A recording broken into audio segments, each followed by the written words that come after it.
તો ગઈકાલે 8 વાગ્યાથી જે રીતે આખી ગતિવિધિ જોવા મળી રહી છે, સૌથી પહેલા પાકિસ્તાન દ્વારા ભારતના જે સરહદી વિસ્તારો છે ત્યાં હુમલો કરવામાં આવ્યો હતો, ડ્રોન વડે હુમલો કરવામાં આવ્યો હતો અને તે ડ્રોન વડે જે હુમલો કરાયો ત્યારબાદ આખી જે ગતિવિધિ હતી તે અમે આપને દર્શાવી રહ્યા છીએ।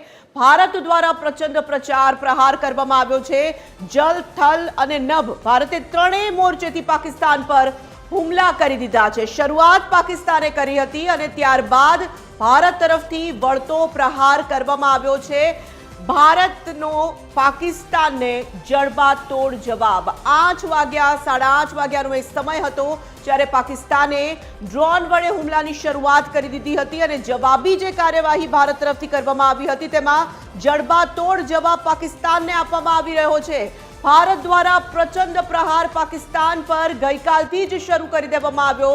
ફરી એક વખત આપણે જણાવીશું કે જે રીતે એર સ્ટ્રાઇક ભારત દ્વારા કરવામાં આવી હતી પાકિસ્તાન પર અને ત્યારબાદ આ પરિસ્થિતિ વધુને વધુ વિકટ બનતી જઈ રહી છે। ભારતે પાકિસ્તાનના 4 યુદ્ધ વિમાન તોડી પાડ્યા છે। જી હા, ખૂબ જ મહત્વપૂર્ણ બાબત એટલા માટે કહી શકાય, સ્થાનિકો માટે, જનતા માટે રાહતની વાત એટલા માટે કહી શકાય કારણ કે પાકિસ્તાને શરૂઆત તો કરી હતી પરંતુ એના એક પણ હુમલાને સફળ નથી થવા દીધું ભારતીય સેનાએ અને આ તરફ તમામ જે એમના પ્રયાસો હતા તેને નિષ્ફળ બનાવવામાં આવ્યા। ભારતે લાહોર અને કરાચીમાં ઇસ્લામાબાદ, સિયાલકોટ પર હુમલો કર્યો હતો। પાકિસ્તાનને તેના ઘરમાં ઘૂસીને ભારતે માર્યું છે તેવું કહી શકાય। એક જગ્યાએ પ્રચંડ પ્રહાર ભારત તરફથી કરવામાં આવ્યો છે। આ તરફ ભારતે પાકિસ્તાનની એર ડિફેન્સ સિસ્ટમ પણ ધ્વસ્ત કરી દીધી છે। આ અમે તમને જે જણાવી રહ્યા છે ગઈકાલ રાતની આખી એક ગતિવિધિ છે જેનાથી તમે વાકેફ થઈ શકો કે ભારતે કેવો મજબૂતાઈથી પાકિસ્તાનને જવાબ આપ્યો છે। ભારતે પાકિસ્તાનની એવાક્સને પણ ધ્વસ્ત કરી દીધી હતી। પાકિસ્તાન જે પ્રયાસ કરી રહ્યો હતો, જે નાપાક હરકત કરવાની કોશિશ કરી રહ્યું હતું તે તમામ જગ્યાએ તેને નિષ્ફળતા હાથ લાગી છે। ભારતીય સેનાએ મજબૂતાઈથી જવાબ આપ્યો છે।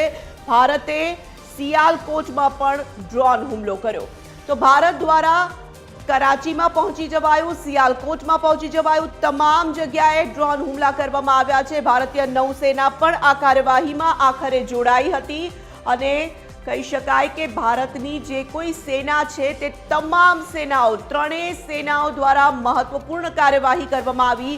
આઈએનએસ વિક્રાંતે કરાચીમાં 15 જેટલા સ્થળો પર હુમલો કર્યો હતો। આપ સમજી શકો છો કે કેટલી તૈયારી સાથે ભારતીય સેના આગળ વધી રહી છે અને પાકિસ્તાનની જે પરિસ્થિતિ છે તે બધી બદતર થઈ રહી છે। આ ગઈકાલ રાતનો આખો ઘટનાક્રમ અમે આપના સુધી પહોંચાડી રહ્યા છીએ।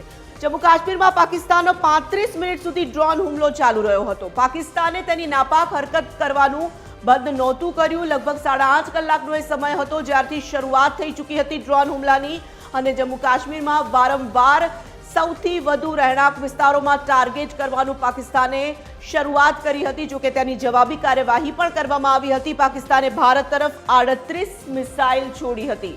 38 જેટલી મિસાઇલ ભારત તરફ છોડવામાં આવી પરંતુ પાકિસ્તાનના તમામ પ્રયાસોને સેનાએ નિષ્ફળ કર્યા છે। ભારતને કોઈ નુકસાન થયું નથી। આ સૌથી મોટા સમાચાર કહી શકાય। આ તરફ પાકિસ્તાનની કાશ્મીરથી ગુજરાત સુધીના ડ્રોન હુમલાને નિષ્ફળ બનાવી દેવામાં આવ્યા હતા। રાજસ્થાનના જેસલમેરમાં હોય કે ગુજરાત સુધીની તમામ જગ્યાએ ડ્રોન હુમલા કરવાના પ્રયાસો કરવામાં આવ્યા હોય, તમામ પ્રયાસોને નિષ્ફળ બનાવી દેવામાં આવ્યા હતા અને ભારતમાં કોઈ પણ પ્રકારનું નુકસાન ન થાય તેની સુરક્ષાને લઈને તમામ જે તૈયારીઓ છે તે કરવામાં આવી હતી અને તમામ તકેદારી પણ રાખવામાં આવી હતી। ભારતીય એર ડિફેન્સ સિસ્ટમે તમામ મિસાઇલ પાકિસ્તાનની જે હતી તે તોડી પાડી છે। જે પ્રયાસો કરવામાં આવી રહ્યા હતા, ડ્રોન હુમલા હોય કે મિસાઇલ હુમલા હોય, એ તમામને નિષ્ફળ કરી દેવામાં આવ્યા હતા। ભારતીય વાયુસેનાએ જમ્મુ અને કાશ્મીરના નૌશેરામાં 2 પાકિસ્તાની ડ્રોનને પણ તોડી પાડ્યા હતા। ગઈકાલે રાત્રે પાકિસ્તાન તરફથી સતત જે રીતે હુમલા કરવામાં આવી રહ્યા હતા, રહેણાંક વિસ્તારોને ટાર્ગેટ કરાઈ રહ્યું હતું। આપને અમે એ પણ જણાવીશું કે આપણા એરબેઝને નુકસાન કરવા માટેના પણ તમામ પ્રયાસો કરવામાં આવી રહ્યા હતા પરંતુ એ તમામ પ્રયાસોને સફળતાપૂર્વક નિષ્ફળ બનાવી દેવામાં આવ્યા છે। ભારતે પાકિસ્તાન પર 100થી વધુ મિસાઇલો છોડી છે। ગઈકાલે રાત્રે જ્યારે પાકિસ્તાને શરૂઆત કરી ત્યારબાદ આપણી સેના દ્વારા જવાબી કાર્યવાહી કરવામાં આવી હતી અને આખી રાતની જે અપડેટ સામે આવી રહી છે. 100થી વધુ મિસાઇલ પાકિસ્તાનની ઉપર દાગવામાં આવી છે અને પાકિસ્તાનની જે હાલત થઈ હશે આજે લગભગ 10 વાગ્યાની આસપાસ મહત્વપૂર્ણ જે પ્રેસ મળવાની છે, જે પ્રેસ કોન્ફરન્સ યોજાવાની છે વિદેશ મંત્રાલયની અને સેનાની, તે આ પ્રેસ કોન્ફરન્સમાં અનેક મહત્વપૂર્ણ બાબતો, આ તમામ બાબતોને લઈને સામે આવશે તેવી પૂર્ણ સંભાવનાઓ છે. પાકિસ્તાનના પેશાવર શહેરમાં અફરાતફરીનો માહોલ છે. સ્વાભાવિક છે, ભારતના રહેણાંક વિસ્તારને ટાર્ગેટ કરવાનો પ્રયાસ પાકિસ્તાનની સેનાએ કર્યો હતો, આતંકિસ્તાનની સેનાએ કર્યો હતો, તો તેનો જવાબી હુમલો, જવાબી જે વળતો પ્રહાર છે તે પણ 100 ગણો વધારે ભારતે આપ્યો જ હશે. લાહોરમાં ભારતીય મિસાઇલોનું તાંડવ જોવા મળ્યું હતું, તો લાહોરમાં પરિસ્થિતિ ખૂબ જ વિકટ બની જાય તે પ્રમાણેના સમાચારો ગઈકાલથી લઈને આજ સુધી સતત સામે આવી રહ્યા છે અને પાકિસ્તાન પોતાની આ વધુ એક ભૂલને લઈને કેટલું પસ્તાશે તે આવનારા સમયમાં સ્પષ્ટ થશે, કારણ કે પાકિસ્તાનની પરિસ્થિતિ ખૂબ જ વિકટ બની ચૂકી છે. ભારતની સેના સામે, ભારતીય સેનાના પ્રહાર સામે પાકિસ્તાની સેના કોઈ પણ રીતે ટકે તેવી સંભાવના ગઈકાલથી જ નથી જોવા મળી રહી. પાકિસ્તાનના બહાવલનગરની વાત કરીએ તો તેમાં પણ ડ્રોનથી હુમલો કરવામાં આવ્યો હતો. તો ભારત અને પાકિસ્તાન વચ્ચે જે તંગદિલી ભર્યો માહોલ છે તેની વચ્ચે આ મહત્વપૂર્ણ સમાચાર એક બાદ એક સામે આવી રહ્યા છે. અમે આપણા સુધી તમામ જે અપડેટ્સ છે, આખો જે ઘટનાક્રમ છે તે પહોંચાડી રહ્યા છીએ.